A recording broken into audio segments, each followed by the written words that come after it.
अस्सलाम वालेकुम। हमारा टॉपिक है introduction to discourse analysis.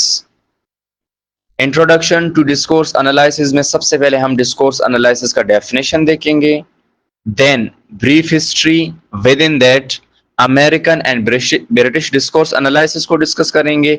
Bye the end forms and functions हम डिस्कस करेंगे। सबसे पहले देखते हैं what is discourse analysis. Discourse analysis को समझने से पहले समझते हैं ये वर्ड डिस्कोर्स क्या है। डिस्कोर्स मींस स्पीच, और ये स्पीच स्पोकन भी हो सकता है और रिटन भी हो सकता है। अब डिस्कोर्स एनालिसिस क्या होता है?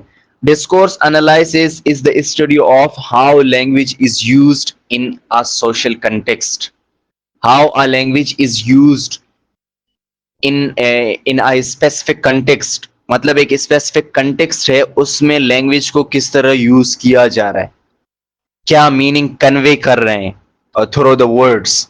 इस चीज का स्टडी को हम क्या कहते हैं? डिस्कोर्स एनालिसिस कहते हैं। समझ आ गया? मैं डेफिनेशन पढ़ता हूं, आपको बहुत अच्छी तरीके से समझ आएगा। Discourse analysis explores how language is used in different situations, cultures and institutions. ये किस चीज को एनालाइज करता है? इस चीज को एनालाइज करता है कि लैंग्वेज किस तरह यूज हो रहा है डिफरेंट सिचुएशंस में, डिफरेंट कल्चर्स में और डिफरेंट इंस्टीट्यूशंस में। समझ आ गया? इस चीज के स्टडी को हम क्या कहते हैं? Discourse analysis. अब हम ब्रीफ हिस्ट्री देखते हैं डिस्कोर्स एनालिसिस का। डिस्कोर्स एनालिसिस इमर्ज हुए 1960 एंड 1970 के दरमियान, और ये इमर्ज हुए from various fields such as linguistics, psychology, anthropology और सोशियोलॉजी। बेसिकली मेनली जो आपका डिस्कोर्स स्टडी है वो जेलिग हारिस का एक आर्टिकल है टाइटल्ड डिस्कोर्स एनालिसिस के साथ इमर्ज हुआ। जेलिग हारिस ने क्या किया? डिस्ट्रीब्यूशन ऑफ लैंग्विस्टिक एलिमेंट्स को उसने क्या किया? एनालाइज किया। मतलब एक टेक्स्ट था, एक मतलब पैसेज था, उसमें इसने देखा कि लैंग्विस्टिक एलिमेंट्स है वो किस तरह डिस्ट्रीब्यूटेड है और किस तरह वो मीनिंग कन्वे कर रहे हैं और उस कंटेक्स्ट में किस तरह यूज हो रहे हैं। इन चीज को किसने? जेलिग हारिस ने एनालाइज किया। फ्रॉम दैट क्या हुआ? डिस्कोर्स एनालिसिस का जो कंसेप्ट है वो इमर्ज हुआ। ठीक है। अब इसमें हिस्ट्री के अंदर दो और चीजें आते हैं, ब्रिटिश डिस्कोर्स एनालिसिस और American discourse analysis. British discourse analysis क्या हुआ?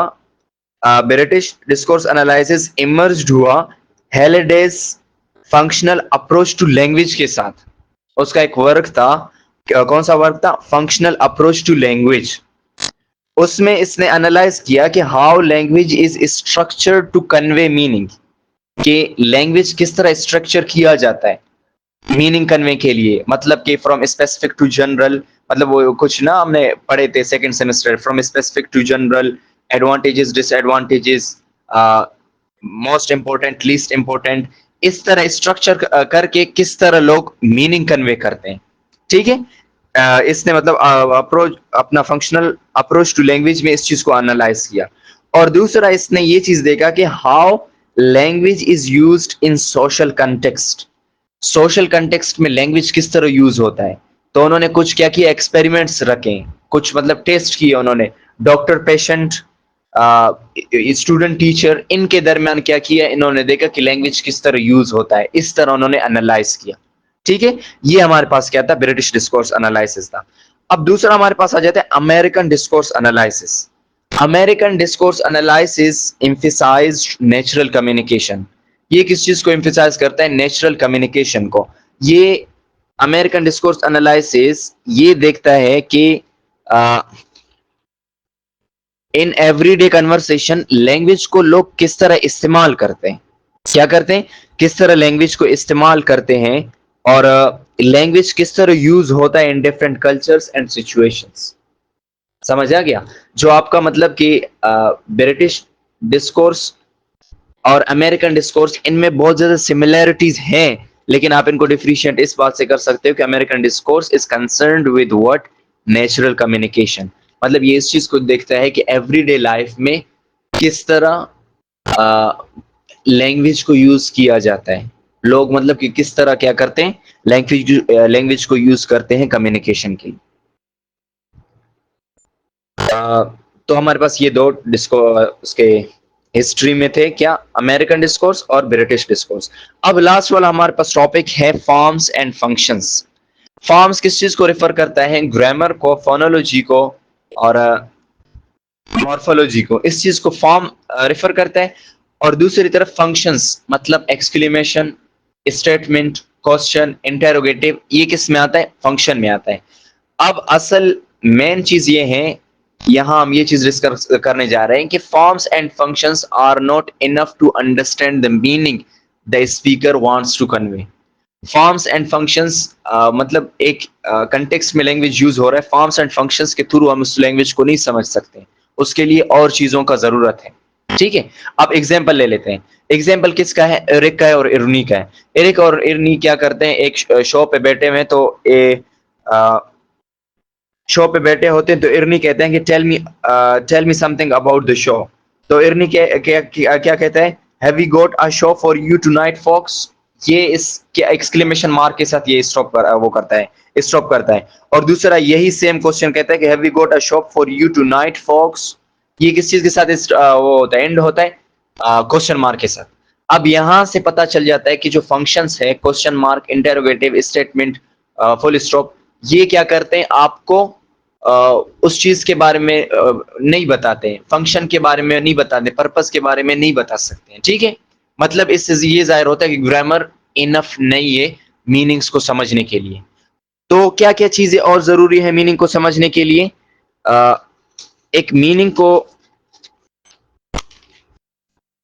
मतलब grammar is not enough to understand meaning, context and situation, intonation, rules and relationships, convention and rules, setting, location, formal, informal, purpose and audience भी जरूरी है किस चीज को? एक लैंग्वेज को समझने के लिए जो एक कंटेक्स्ट में यूज हो रहा। ठीक है, अब देखो एरेनिक ने एक बार उसको क्वेश्चन मार्क के साथ एंड किया, एक एक्सक्लेमेशन मार्क के साथ एंड किया। अब अगर आप अब ये किस चीज पर डिपेंड कर रहे हैं? इंटोनेशन पर डिपेंड कर रहे हैं। और कुछ ऐसे मतलब कि कन्वर्सेशंस पर होते हैं जो इंटोनेशन पर भी डिपेंड नहीं करते, वो सेटिंग पर डिपेंड करते हैं कि सेटिंग क्या है, फॉर्मल है, इनफॉर्मल है, ऑडियंस कौन है, पर्पस क्या है। इन चीजों से आप अंदाजा लगा सकते हो कि लैंग्वेज किस तरह कंटेक्स्ट में यूज हो रहा। ठीक है, तो अभी मैं सबको क्या करता हूं, कंक्लूड करता हूं। हमने क्या डिस्कस किया? सबसे पहले डिस्कोर्स का डेफिनेशन डिस्कोर्स किया, मतलब लैंग्वेज किस तरह यूज होता है कंटेक्स्ट में। और दूसरा ब्रीफ हिस्ट्री हमने डिस्कस किया, जो ज़ेलिग हारिस के साथ हिस्ट्री इमर्ज हो जाता है। मैं आपको समरी बता देता हूं। और दूसरा ब्रिटिश डिस्कोर्स एनालिसिस, ये कैसे इमर्ज होते हैं? हेलिडेस फंक्शनल अप्रोच टू लैंग्वेज के साथ इमर्ज होते हैं। और दूसरा अमेरिकन डिस्कोर्स किस चीज को एम्फेसाइज करता है? नेचुरल कम्युनिकेशन को एम्फेसाइज करता। और लास्ट में हमने डिस्कस किया फॉर्म्स एंड फंक्शंस। फॉर्म्स क्या है? Grammar, vocabulary, phonology. फंक्शंस क्या है? Exclamation, question mark and statement. In simple words क्या है कि ग्रामर सिर्फ और सिर्फ काफी नहीं है मीनिंग को समझने के लिए जो एक स्पीकर कन्वे कर रहा है, बल्कि और से बहुत सी चीजें हैं जो जरूरी है। उनमें क्या आता है आपका?